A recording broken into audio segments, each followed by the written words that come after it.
जय हिंद दोस्तों, math filament में आपका बहुत बहुत स्वागत है। और आज का लेक्चर बहुत ही खास होने वाला है, क्योंकि आज के लेक्चर में हम लोग पढ़ेंगे प्रमुख अभिलेख और उनसे संबंधित शासक।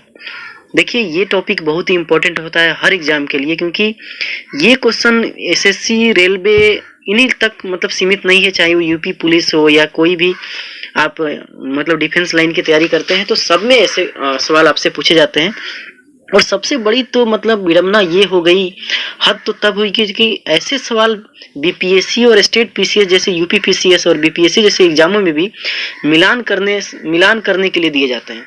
तो आपको ये सब सवाल आज से सीख लेना है, और आज हम इनकी बहुत ही बेहतरीन ट्रिक लेके आए हैं। क्योंकि अगर आपने ये पूरा वीडियो देख लिया तो मुझे नहीं लगता है कि इससे संबंधित एक भी क्वेश्चन आपसे गलत होने वाला है। ठीक है, तो समय का वेस्ट ना करते हुए मैं शुरू करने जा रहा हूँ। सबसे पहले देखिए, प्रमुख अभिलेख और उनसे संबंधित शासक। देखिए, जो अभिलेख होते हैं, है ना, अभिलेखों का जो अध्ययन किया जाता है उसको बोलते हैं इपिग्राफी। ठीक है ना, तो सबसे पहला सवाल ही आपसे बन गया कि अभिलेखों का अध्ययन को क्या कहते हैं। तो आप ध्यान रखिएगा कि अभिलेखों का अध्ययन कहलाता है इपिग्राफी। क्या कहलाता है? इपिग्राफी।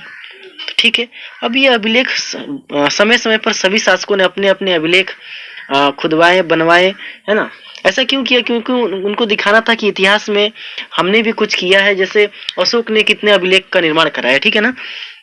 उन अभिलेखों से उन्होंने बहुत सारे संदेश पहुंचाने चाहे, अलग अलग संदेश। हर अभिलेख के, अशोक के 14 अभिलेख होते हैं, आपको पता ही है। 14 अभिलेख में 14 अभिलेख ने अलग अलग संदेश दिया है, ठीक है ना। वो हालांकि अलग बात है, हम उसको बहुत ही अच्छे तरीके से अशोक नाम की वीडियो में पढ़ेंगे फिर। लेकिन अभी हम लोग सीखते हैं प्रमुख अभिलेख जो जिससे सवाल बनते हैं, ठीक है ना। सबसे पहले हम आपको बताते हैं, सबसे पहला अभिलेख आपको ध्यान रखना है देवपाड़ा अभिलेख। ठीक है ना, देवपाड़ा अभिलेख का संबंध है विजय सेन से। अब देखिए, इसको हम याद कैसे रखेंगे, ठीक है ना। तो देवपाड़ा से आपको याद रखना है देव। देव मने हो गया देवता, ठीक है ना। देव मने क्या हो गया? देवता। अगर मैं आपसे बोलूं देवता और राक्षस की लड़ाई हो जाए, देवता और राक्षस की लड़ाई हो जाए, तो कौन जी विजयी होगा? तो आपका सीधा सा आंसर होगा कि हमने इतिहास देखा है, जैसे रामायण महाभारत में हमने क्या देखा है कि देवताओं से जब भी असुरों की लड़ाई होती थी तो उसमें देवताओं की विजय हो जाती थी। तो विजय क्यों होती थी? आखिर उनकी सेना कहीं ना कहीं मजबूत होती थी। इसका मतलब ये हुआ कि जो देवताओं की सेना होती थी वो बहुत ही मजबूत होती थी, इसीलिए वो विजय हो जाते थे, ना। तो ऐसे याद रखेंगे, देवपाड़ा अभिलेख किससे संबंधित है? विजय सेन से। मुझे नहीं लगता है कि अब आप ये कभी भूलेंगे, है ना। देवपाड़ा अभिलेख किससे संबंधित है? तो विजय सेन से। ठीक है, चलिए आगे बढ़ते हैं। अब अगला अभिलेख आपको ध्यान रखना है हाथी गुम्फा अभिलेख। देखिए, हाथी गुम्फा अभिलेख कैसे याद रखेंगे? तो हाथी गुम्फा जो अभिलेख है वो संबंधित है कलिंग राजा खारवेल से। किससे संबंधित है? कलिंग राजा खारवेल। अब हाथी गुफा से आप याद रखेंगे हाथी की गुफा, ठीक है ना। और हाथी की जो गुफा होती है वो कुआं जैसी होती है। वेल, खारवेल में क्या निकलेगा? आप वेल निकाल लीजिएगा। वेल मतलब होता है कुआं, यानी हाथी की जो गुफा होगी कुआं की जैसी होगी। क्यों? क्योंकि हाथी बहुत बड़ी होती है ना, और उसका गुफा छोटा मोटा थोड़ी बनेगा, चूहा वाला गुफा थोड़ी होगा, वो तो कुआं के जैसा होगी। इसलिए हाथी की जो गुफा होगी वो कुआं के जैसा होगी, यानी वेल के जैसी होगी। यानी आपको वैसा ऑप्शन खोजना है जिसमें वेल दिखाई दे, यानी कुआं दिखाई दे, तो खारवेल ही होगा, है ना। तो आइए दोस्तों, तीसरे अभिलेख पे चलते हैं। तीसरा अभिलेख है जूनागढ़ गिरनार अभिलेख। ठीक है, देखिए जूनागढ़ गिरनार अभिलेख जो है वो रुद्रदामन से संबंधित है। ठीक है, अब देखिए आप इसको याद कैसे रखेंगे। तो देखिए, जूनागढ़ से आपको याद रखना है जूना। जूना मतलब होता है पुराना, ठीक है ना। जूना मतलब क्या होता है? पुराना। और जो चीजें पुरानी हो जाती है वो क्या होने लगती है? गिरने लगती है। जैसे अगर मैं आपसे बोलूं दीवाल, दीवाल अगर पुरानी हो गई है तो क्या होगी? गिरने लगेगी। और जब वो दीवाल गिरने लगेगी तो उसका दमन हो जाएगा, है ना। तो आप ऐसे याद रखेंगे कि जूनागढ़ गिरनार अभिलेख का संबंध किससे है? रुद्रदामन से। उम्मीद करता हूँ आपको ये याद हो गया होगा। चलिए अगले अभिलेख पर चलते हैं। जो अगला अभिलेख है नासिक अभिलेख। देखिए, नासिक अभिलेख का संबंध है गौतमी वल्लश्री से। यानी नासिक अभिलेख का संबंध किससे है? गौतमी वल्लश्री से। अब देखिए, नासिक से आपको याद रखना है नाक। नासिक से क्या याद रखना है? नाक। और गौतमी वल्लश्री से आप निकालेंगे बल। यानी एक बात बताइए, अगर आप बलवान आदमी से अगर आप लड़ाई करेंगे, झगड़ा करेंगे, मारपीट करेंगे, तो आपकी नाक क्या हो जाएगी? वो तोड़ सकता है ना। तो आप ऐसे याद रखिएगा कि बलवान आदमी से यदि आप भिड़ेंगे तो आपकी नाक हो जाएगी, नाक क्या हो जाएगी? टूट जाएगी। ठीक है, इसीलिए नासिक अभिलेख से आप याद रखेंगे गौतमी वल्लश्री। यानी अगर आपको जहां भी नासिक दिखेगा आप तुरंत समझ जाएंगे कि ये वल्लश्री यानी बल वाले से संबंधित है। ठीक है, चलिए अगले अभिलेख पर चलते हैं। अगला अभिलेख है प्रयाग स्तंभ लेख, ठीक है ना। प्रयाग स्तंभ लेख ध्यान समझिएगा। देखिए प्रयाग स्तंभ लेख में आपको दिख रहा होगा प्रयाग, प्रयाग से याद रखिएगा प्रयागराज, है ना। और आपको पता ही है कि प्रयागराज जो पहले इलाहाबाद हुआ करता था, अब इलाहाबाद का नया नाम प्रयागराज हो गया है। और इलाहाबाद में आपको याद है कि 3 नदियों का संगम होता है। 3 नदियां कौन कौन सी होती है? तो एक होती है गंगा, यमुना और सरस्वती, है ना। तो 3 नदियों का संगम होता है। अब एक बात बताइए, जिस जगह पे आपको 3 नदियां एक पास आकर मिलेगी वहां क्या हो जाएगा? पानी की प्रचुर मात्रा हो जाएगी। अब जब पानी की प्रचुर मात्रा वहां जब हो जाएगी तो वहां पे समुद्र बन जाएगा। तो ऐसे ही आपको याद रखना है कि प्रयाग से समुद्र, है ना, प्रयाग से 3 नदियों का संगम, 3 नदियों का संगम बनेगा तो क्या बन जाएगा? समुद्र, यानी समुद्रगुप्त। अब आप जहां भी आपको समुद्रगुप्त ऑप्शन में दिखेगा आप तुरंत उसको टिक करके आगे बढ़ जाएंगे, ठीक है। चलिए प्रयाग स्तंभ अभिलेख, स्तंभ लेख किससे संबंधित है? तो समुद्रगुप्त से। चलिए अगला अभिलेख पे चलते हैं। अगला जो अभिलेख है वो है एहोल अभिलेख, ठीक है ना। एहोल अभिलेख, देखिए अब एहोल अभिलेख पे चलते हैं। एहोल अभिलेख की बात किया जाए तो एहोल अभिलेख संबंधित है पुलकेशिन द्वितीय से, पुलकेशिन द्वितीय से। अब देखिए एहोल से आपको याद रखना है होल, एहोल से क्या याद रखना है? होल। और बताइए जब पुलकेशिन से आपको निकाल लेना है पुल, तो एक बात बताइए, जब भी कोई भी पुल बनता है, जब भी एक पुल बनेगा, है ना, जैसे मान लीजिए कोई पुल बना, ठीक है। अब यहाँ पुल बन रहा है तो यहाँ हमें क्या करना पड़ेगा? होल तो करना पड़ेगा ना, तभी तो पुल बन सकता है। यहाँ होल करना पड़ेगा, यानी पुल बनाने के लिए आपको होल करना बहुत जरूरी है। इसलिए एहोल अभिलेख किससे संबंधित हो जाएगा? पुलकेशिन द्वितीय से। चलिए ये आपको याद हो गया होगा। चलिए आगे बढ़ते हैं। अब अगला अभिलेख है मंदसौर अभिलेख, ठीक है ना। तो मंदसौर अभिलेख का संबंध है, मंदसौर अभिलेख का संबंध है यशोवर्मन से। अब देखिए मंदसौर से आपको याद रखना है मंद सूर्य, यानी सूर्य क्या हो गया? मंद हो गया। अब एक बात बताइए, अगर सूर्य मंद हो जाएगा, अगर सूर्य के, देखिए सूर्य का मेन काम क्या होता है? चमकना, ऊर्जा देना। अगर सूर्य ही मंद हो जाएगा तो फिर ऊर्जा किसको मिलेगी? यानी उसका यश क्या हो जाएगा? समाप्त हो जाएगा। यानी उस सूर्य का जो यश हो जाएगा क्या हो जाएगा? समाप्त हो जाएगा, है ना। तो इसे आपको याद रखना है मंदसौर किससे संबंधित है? तो यशोवर्मन से, यशोवर्मन से, ठीक है ना। चलिए अगले अभिलेख पे चलते हैं। अगला अभिलेख है ग्वालियर अभिलेख, ठीक है ना। ग्वालियर अभिलेख आपको याद रखना है। तो ग्वालियर अभिलेख का संबंध है प्रतिहार नरेश मिहिर भोज से। ग्वालियर अभिलेख का संबंध किससे है? प्रतिहार नरेश मिहिर भोज से, है ना। अब देखिए आपको कैसे इसको याद रखना है। तो ग्वालियर से आपको याद रखना है ग्वाला। अब जो ग्वाला होता है वो क्या करता है? दूध बेचता है ना। और आप ज्यादातर देखते होंगे कि जो यादव लोग होते हैं, यादव लोग प्लीज बुरा ना मानेंगे, ये एक ट्रिक है, इसको दिल पे नहीं लेना है, ठीक है ना। तो यादव लोग जो होते हैं वो लोग क्या होते हैं? वो दूध बेचते हैं, ठीक है ना। ज्यादातर मैक्सिमम वही लोग दूध बेचते हैं। तो उन्हें हम भोजपुरी में अहिर कहा जाता है। क्या कहा जाता है? अहिर। यानी जो अहिर होते हैं, अहिर लोग होते हैं, अहिर मेरे भाई अहिर मेरे भाई होते हैं, वो लोग क्या करते हैं? दूध बेचते हैं। यानी ग्वालियर यानी ग्वाला होते हैं। और ग्वाला अहिर से आपको साउंड आ रहा होगा मिहिर, क्या आ रहा होगा? मिहिर। तो आपको ऐसे याद रहेगा। ग्वालियर अभिलेख किससे संबंधित है? मिहिर नरेश, प्रतिहार नरेश मिहिर भोज से, ठीक है। चलिए अगले अभिलेख पर चलते हैं, जूनागढ़ भीतरी अभिलेख। देखिए हमने आपको बताया था कि जूनागढ़ से आपको 2 अभिलेख याद रखना है, ठीक है ना। एक जूनागढ़ से है, एक जूनागढ़ भीतरी, एक जूनागढ़ गिरनार, ठीक है ना। तो जो जूनागढ़ गिरनार था उसका संबंध था रुद्र दामन से। हमने आपको बताया था ना कि पुरानी चीजें जब गिरने लगती है तो उनका क्या हो जाता है? दमन हो जाता है। फिर आपको जूनागढ़ भीतरी से याद रखना है। देखिए जूना मतलब होता है, जूना से आपको याद रखना है जूना, जुआ। और जो जुआ, जुआ मतलब गढ़, गढ़ मतलब जुआ का जो गढ़ है। और जुआ का जो गढ़ है वो तो हमेशा भीतर होगा ना, एकदम छुपा के होगा, गुप्त में होगा। क्या होगा? गुप्त में होगा।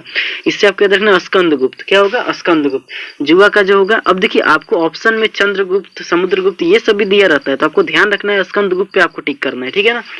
तो जूनागढ़ भीतरी अभिलेख किससे संबंधित होगा? स्कंद गुप्त से। ध्यान रखिएगा चंद्रगुप्त, समुद्रगुप्त ये सब भी आपके ऑप्शन में दिए होंगे, ठीक है ना। तो आपको स्कंद गुप्त पे टिक लगाना है, ठीक है ना। चलिए अगले अभिलेख पे चलते हैं। अगला अभिलेख है एरन अभिलेख।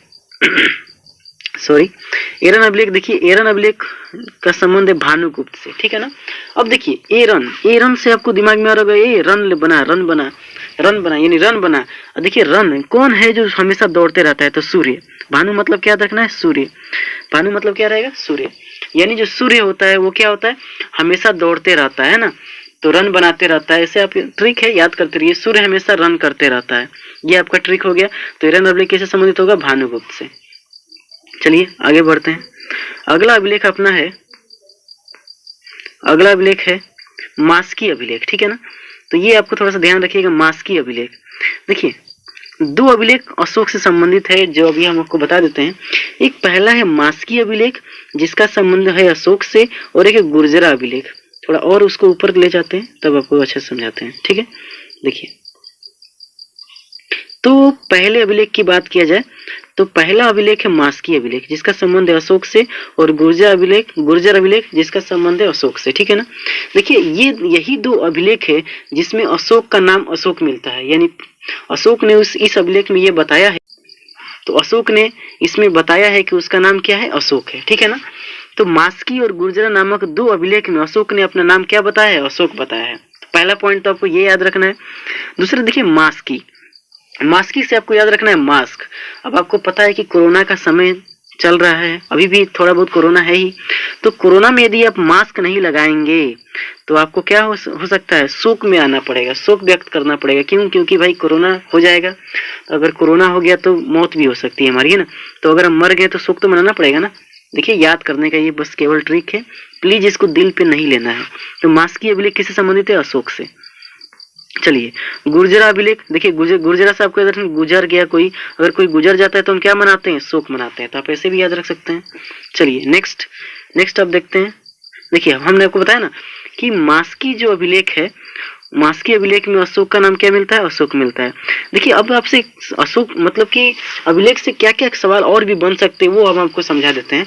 तो देखिए अशोक का जो अभिलेख था उसको सर्वप्रथम टी पैंथलर ने 1750 ईस्वी में खोजा, है ना।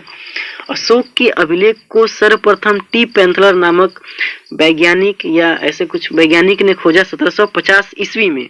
लेकिन उनके अभिलेख को, अशोक का जो अभिलेख था उसको सबसे पहले पढ़ने में जो सफलता हासिल किया वो किए थे जेम्स प्रिसेप 1837 ईस्वी में। तो दो पॉइंट आपको ये हमेशा याद रखना है क्योंकि ये कितनी बार एग्जाम में पूछा गया है। अशोक के अभिलेख को सर्वप्रथम किसने खोजा था, तो टी पैंथलर ने 1750 एडी में। लेकिन पढ़ने में सफलता हासिल किसने किया था, जेम्स प्रिसेप ने 1837 ईस्वी में। चलिए अब आपसे एक सवाल पूछा जा सकता है कि अभिलेख का जो शुरुआत था वो सबसे पहले भारत में कौन किया था।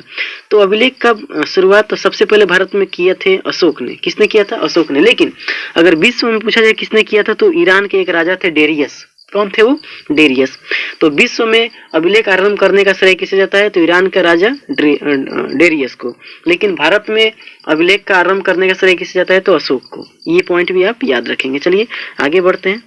अब देखिए हमने सारे अभिलेख को एक जगह रख दिया। जैसे अगर आपसे कोई पूछता है हाथी गुफा अभिलेख किससे संबंधित है, तो हाथी खारवेल बताया था आपने, हमने आपको ट्रिक भी बताया कि हाथी का जो गुफा होता है वो कैसा होता है, कुआं के जैसा होता है ना। तो खारवेल आप याद रखेंगे।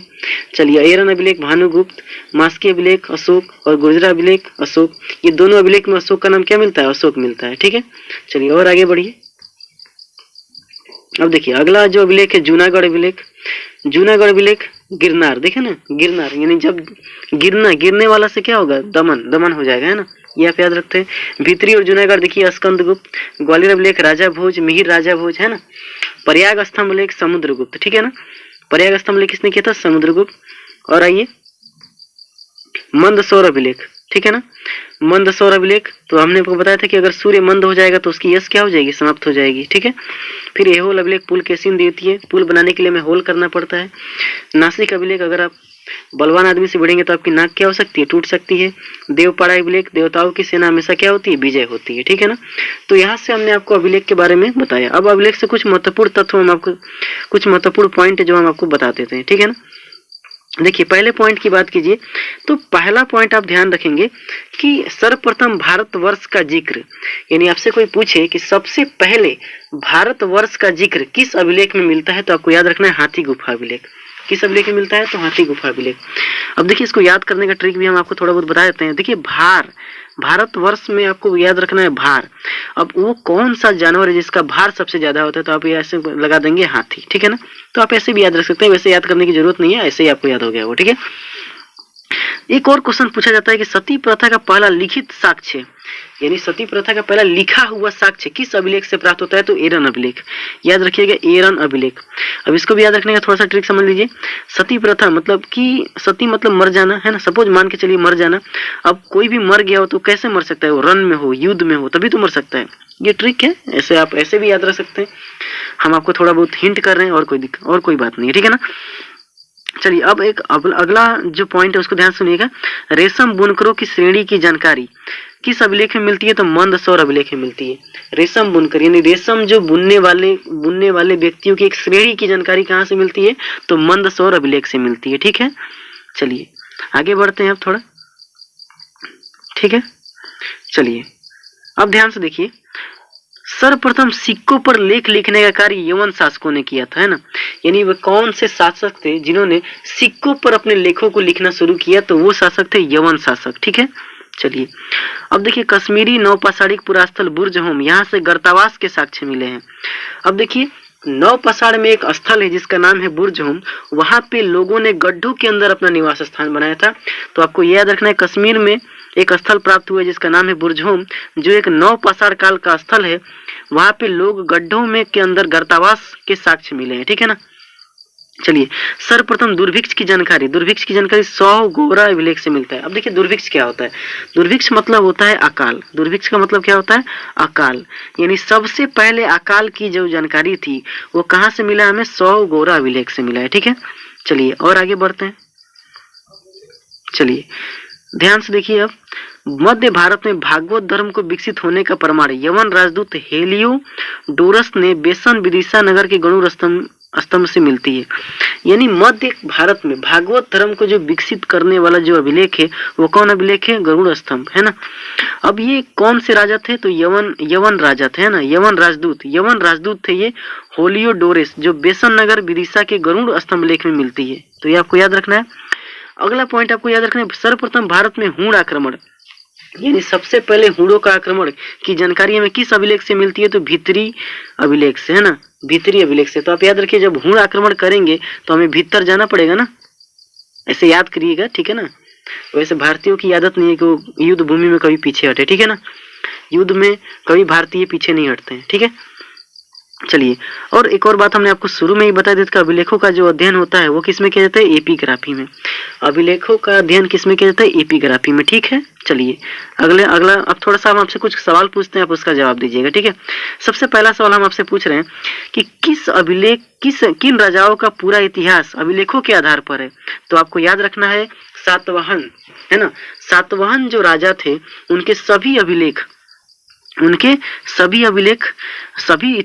पूरा इतिहास अभिलेखों के आधार पर ही लिखा गया है। ठीक है, चलिए सर्वप्रथम सिक्कों पर लेख लिखने का कार्य किसने किया था? तो यवन शासकों ने, अभी हमने आपको बताया।